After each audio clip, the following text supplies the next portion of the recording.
آج کی ہم اس ویڈیو میں آپ کو یہ بتائیں گے کہ آپ کس طرح اپنی اسٹوریج بغیر کسی ایپ کو ڈیلیٹ کیے اپنی اسٹوریج کم کر سکتے ہیں۔ تو مطلب اگر آپ کسی پلے اسٹور وغیرہ میں جاتے ہیں تو آپ یہاں پہ کوئی ایپ ڈاؤن لوڈ کرنا چاہتے ہیں، اگر آپ کی وہ ڈاؤن لوڈ نہیں ہوتی، کہتے ہیں آپ کی اسٹوریج فل ہے، تو آپ نہیں ڈاؤن لوڈ اپنی ڈیلیٹ نہیں کرنا چاہتے، آپ اپنی ایپ بھائی نہیں میں یہ ضروری ہے میری، تو اس کے لیے ہم آپ کو بتا رہے ہیں کہ آپ کو بغیر ایپ ڈیلیٹ کیے آپ کس طرح اپنی اسٹوریج کم کر سکتے ہیں۔ اس کے لیے آپ کو سب سے پہلے سیٹنگ میں جانا ہوگا۔ سیٹنگ میں جانے کے بعد آپ کے پاس یہ پیج کھل جاتا ہے۔ اس کے بعد آپ نے یہاں پہ نیچے آئے گا ایپس لکھا ہوگا، یہاں پہ ایپس پہ کلک کر دینا ہے۔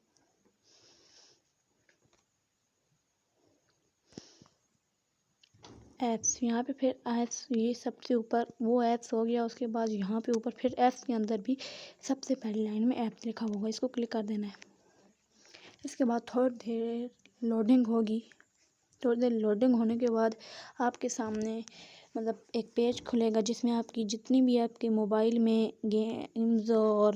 ایپس ہوں گی وہ ساری آپ کے سامنے آ جائیں گی۔ ان کا آپ سب سے آسان طریقہ ہے، مطلب آپ کو کس طرح اپنی ہٹانی ہے، تو اگر ہم یہ ہمارے سب سے اوپر گیمز ہے، اس طرح آپ نے سب کا ایسا کر دینا ہے، اسٹوریج ہوں گی۔ کلک کرنے کے بعد یہ کلیئر کیچ ہے، اس کو یہ جو کلیئر کیچ ہے اسے کرنے کے بعد مطلب آپ کا جو ہوتا ہے کچھ بھی اس کے سے آپ کو کوئی فرق نہیں پڑتا، لیکن یہ جو کلیئر ڈیٹا ہے، کلیئر ڈیٹا بعض اوقات ایسے چیزوں کو کلیئر ڈیٹا ان چیزوں کو کریں جن کا مطلب آپ کو اتنا خاص ضرورت نہ ہو۔ کلیئر ڈیٹا سے ایسا ہوتا ہے اگر آپ ٹک ٹاک کی کلیئر ڈیٹا کر دیتے ہیں تو اس سے آپ کا کلیئر ڈیٹا سے ساری آئی ڈی وغیرہ ڈیلیٹ ہو جاتی ہے، یا یوٹیوب کا کسی کر دیتا ہے تو اس سے ڈیلیٹ ہو جاتی ہے۔ اگر آپ گیمز کا کلیئر ڈیٹا کر دیتے ہیں تو اس سے جو بھی آپ نے لیول کھیلے ہیں گیمز کے وہ والے سارے ڈیلیٹ ہو جاتے ہیں۔ تو اس لیے میرے لحاظ سے آپ کو سب کا کلیئر کیچ کر دینا چاہیے، یا اگر جو ایپس آپ کے لیے ضروری نہیں ہیں جن کو آپ نے کبھی اوپن نہیں کیا ان کے لیے کلیئر ڈیٹا بھی کر سکتے ہیں۔ جیسے کہ ہم نے یہ گیمز کبھی نہیں کھیلی تو ہم اس کا کلیئر ڈیٹا کر دیتے ہیں آرام سے، یہ کلیئر ڈیٹا ہو جائے گا۔ اس طرح یہ آپ کا مطلب جو ہوتی ہیں تھوڑی سی ہو جاتی ہے۔ اور ایک اور طریقہ ہے کہ مطلب یہ ساری ایپس کے جتنے بھی ایپس ہیں مطلب ان کا کلیئر کیچ کر دیجیے جائے، اور جو آپ کی ضرورت کی نہیں ہے مطلب جن کو آپ زیادہ استعمال نہیں کرتے ان کا کلیئر ڈیٹا کر دیجیے۔ اور ایک اور طریقہ ہے کہ مطلب فی الحال جن ایپس کو آپ نہیں کر سکتی، دوسری ٹرک یہ ہے کہ آپ کسی بھی ایپ کو اگر آپ کو ضرورت کا نہیں ہے، فی الحال آپ اسے ضرورت نہیں کرتی آپ کو، یا فی الحال ضرورت نہیں ہے، جیسے یہ میرے ڈیو نہیں تھا تو میں نے اسے ڈسیبل کر دیا ہے، تو آپ اس طرح ڈسیبل کر دیں اور جب آپ کو ضرورت پڑے تو آپ دوبارہ اسے یہاں سے انیبل کر سکتے ہیں، ٹھیک ہے۔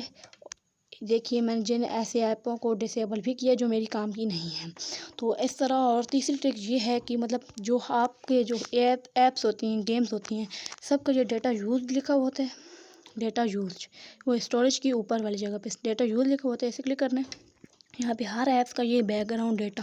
اسے آف کر دینا ہے، یہ آن ہوتا ہے اسے آف کر دینا ہے۔ اس سے جو آپ کے جو بیک گراؤنڈ میں آپ کا ڈیٹا جو سیو ہو رہا ہوتا ہے اسے وہ آپ کا ختم ہو جاتا ہے، وہ مطلب آپ کا نہیں رہتا۔ مطلب پہلے اگر آپ کا یہ آن رہتا ہے تو پھر جو بھی ہوتا ہے وہ آپ کے پاس جو بیک گراؤنڈ میں سارا آپ کا ڈیٹا سیو ہوتا رہتا ہے، لیکن اگر آپ اسے ڈیلیٹ کر دیتے ہیں، یہ بیک گراؤنڈ ڈیٹا آف کر دیتے ہیں تو اس سے آپ کے بیک گراؤنڈ میں یہ ڈیٹا سیو نہیں ہوتا، اس سے بھی آپ کی اسٹوریج میں کافی اثر پڑتا ہے۔ تو مہربانی فرمائے اگر آپ کو ہماری ویڈیو اچھی لگی ہو تو لائک سبسکرائب کر دیجیے اور ساتھ میں بیل آئکن ضرور دبا دیجیے گا۔ Thank you very much.